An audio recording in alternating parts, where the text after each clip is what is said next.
Hello, I'm Dr. Christy Chambliss Murray, and I want to share college planning strategies that I wish someone had told me. My vision is to help high school scholars get accepted into college and graduate from college debt-free.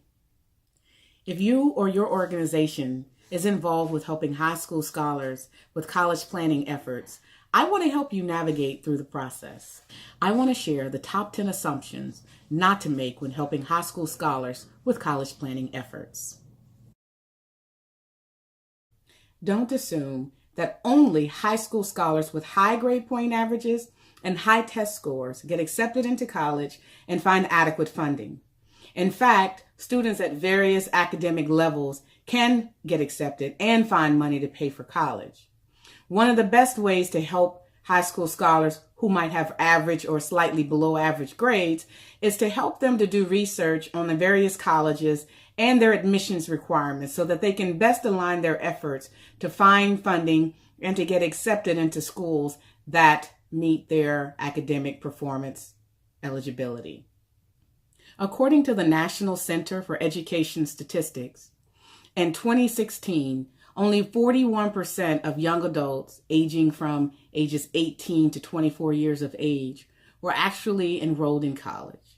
This tells me that there is a lot more work that we can do in the communities and through our organizations. Some students are very reluctant to apply to college because they don't think their academic performance or their test scores are strong enough to get them into any institution. This is a very important assumption not to make with high school students. Many students don't have the support systems in place to keep them encouraged through this process so that they know that they too are college caliber individuals. It is very important that as you work with young people and high school scholars, that you help them to understand that there is still hope and there are still many ways that they can attend college and find funding to help offset the cost of college. In fact, I have helped a number of students with a 2.5, even a 2.2 grade point average, get accepted into multiple schools, not just one, but many schools, and they were able to decide which school they wanted to attend.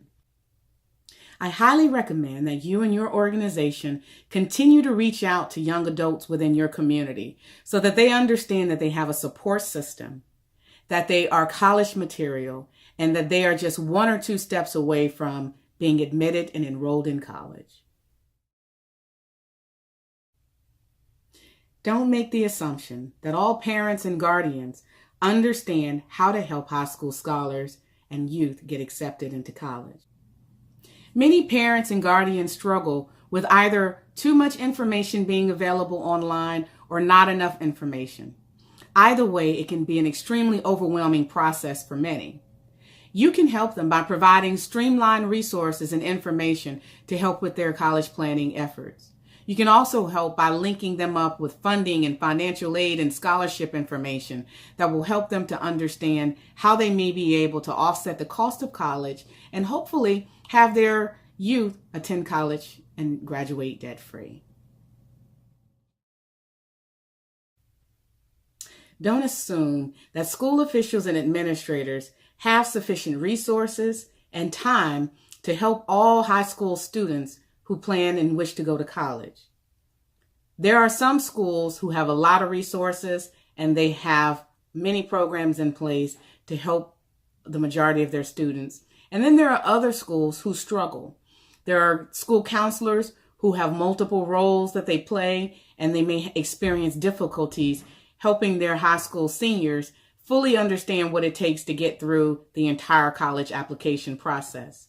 You and your organization can be very instrumental and helpful in that process.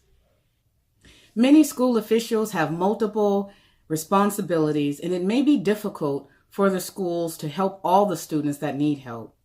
Sure, it may be easy for the high school students with high grade point averages and high test scores to qualify for college and to get the information they need. But don't make the assumption that all students at every school has access to that information, or that school officials have the time and the adequate resources to really help the students on an individual level. Many students have different needs in terms of what support they may require to get accepted into college and to help them through the college planning process. School officials may not have the time to help individual students with all those aspects, but you and your organization can provide a bit more hands-on experience. Don't assume that high school scholars who perform poorly in high school can't get accepted into college and can't excel academically while in college. It is very important for you to uplift and encourage high school students who may not have performed very well in high school. Some high school students go on to college, graduate college with honors, and when you look back and you think about it, they may not have had the best high school academic performance. In fact, I have worked with numerous high school scholars who performed poorly with a grade point average of 2.5 and even below, and they still were able to get accepted into multiple colleges and excel academically while in college. That can be other students' reality too. One of the things I share quite often with young people when I speak to them at workshops is it's very important to understand that once you get to college, in most cases, no one will ever ask you what your high school GPA was. When you get to college, you have a unique opportunity to start from scratch, zero out your performance from high school, and shape what you want your academic performance to look like moving forward. Don't make the assumption that homeschool students don't need college planning assistance as well. According to the National Center for Education Statistics, in 2016, there were roughly 1.6 million children in America who were homeschooled from the ages of 5 to 17. During that same time period, roughly 500,000 of those students were in grades 9 through 12. This means there is certainly an opportunity to provide outreach with college planning in the homeschool community.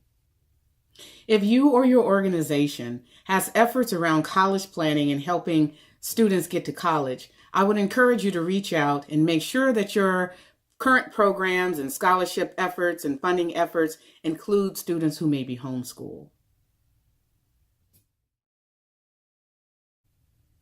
Don't make the assumption that students who have a high GPA and/or high test scores know what to do to get accepted into college and to potentially graduate from college debt-free.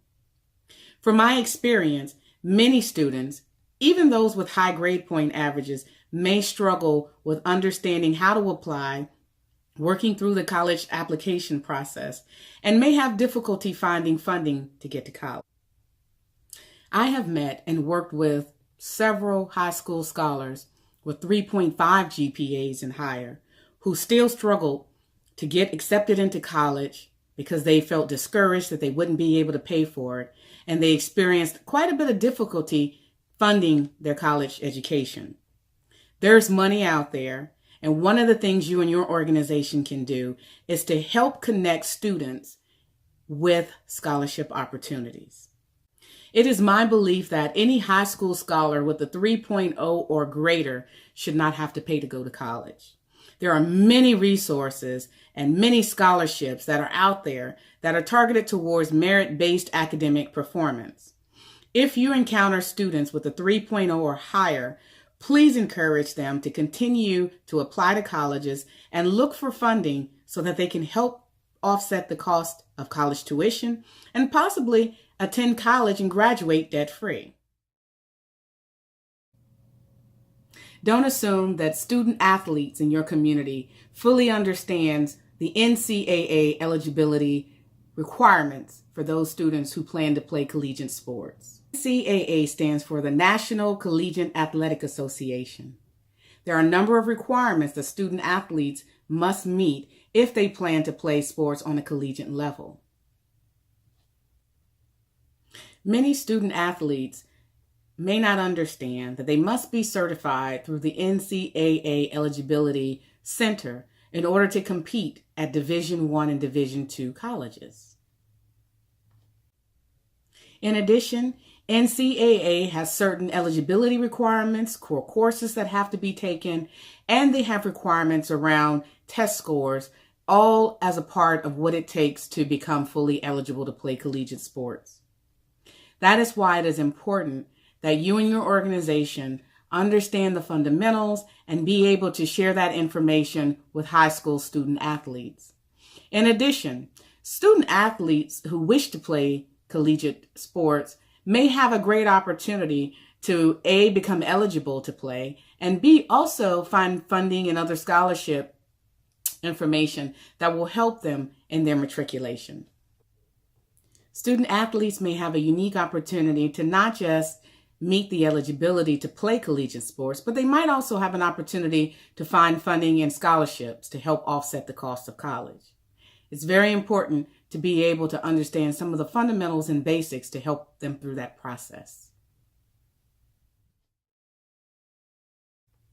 Don't make the assumption that all high school coaches are helping high school student athletes to get recruited and to get scholarship offers. There are many high school coaches that do a great job of helping student athletes to get recruited and to find scholarships to go to college. However, in many cases, coaches are overwhelmed. Some of them work multiple jobs and coach part-time. But don't make the assumption that your high school coach will take care of everything in the process to help a student athlete get recruited to play collegiate sports. From my experience, I've seen high school student athletes work with coaches, and some coaches do a great job of not only helping the students academically and encouraging them to keep their grades up, they also take many of their students on college visits, introduce them to college collegiate coaches, etc.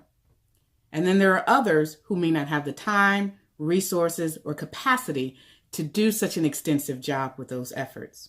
You are working with high school students who are also student athletes. I would encourage you to remind them that high school coaches serve as a resource, but they may not do all the heavy lifting to help them to get recruited to play collegiate sports. I would also have you encourage them to go on to the NCAA Eligibility Center website and make sure that they set up an account and understand the full eligibility requirements. Don't make the assumption that historically Black colleges and universities don't provide a top-notch education. And also don't make the assumption that only African American or Black students attend HBCUs. On the contrary, there are roughly 102 HBCUs in the United States, the District of Columbia, and the U.S. Virgin Islands. Although HBCUs were originally founded to educate Black students, they enroll students of other races as well. This diversity has increased over time. In fact, in 2016, a report indicated that there was a 23% enrollment of non-Black students at HBCUs. There are numerous students who not only attended but graduated from HBCUs who have made notable contributions to society. Many have graduated as doctors, lawyers, teachers, engineers, entrepreneurs, actors, actresses, pro sports players, CEOs of major corporations and organizations, and the list goes on. Don't make the assumption that your college planning efforts won't make a difference in your community. On the contrary, the work that you and your organization put in your community can and will continue to make a significant difference. There are students who struggle to get support at home, in the school systems, and even out in their communities, and they're looking for opportunities, access to information, resources, and ways to fund their college education, and you can help them. Education is power. As long as there is about 59% of young adults ages 18 to 24 who are not enrolled in college and have not graduated from college in the United States, we all collectively have a lot of work to do. Now, I know that some critics will say, well, college may not be for everyone. That is absolutely the case. Some students will graduate high school, become entrepreneurs. Others will go to trade schools and do many other wonderful things, such as joining the military. But for those students who have a desire to attend a university or a college and would like to further and enhance their education in that manner, we can help them, and we should. One of the concerns I hear brought up quite a bit is the cost of attending college and the fear of graduating from college with a bunch of student loan debt. Well, I'll say this to you. With proper planning, some effort, and people in the community such as you and I, we can help students not only get accepted into college, but also work to graduate from college debt-free. There are many resources, funding streams, grants, and scholarships that are out there. We should all make it our personal mission to not only help high school scholars understand how to get accepted into college, how to apply for college, but also how to identify ways to fund their college education. There are some students in our communities who really could benefit from having your support and your organization's help in helping them to identify what colleges they should apply to and how to get through the application process. By not making assumptions when helping high school scholars with their college planning efforts, we can collectively make a significant difference and impact with young adults who are pursuing academic excellence. I hope that you found this video to be insightful and informative. So please check out the resources I developed to help with your college planning efforts. My book titled, College Planning Strategies I Wish Someone Had Told Me, and the accompanied workbook are available resources to help you and the high school scholars you may assist. If you'd like to access these resources and more, visit our company's webpage at investinothers.com. Until next time, you'll find us here at Invest in Others, making a meaningful difference in the lives of those who want to go to college and graduate debt-free. Thanks.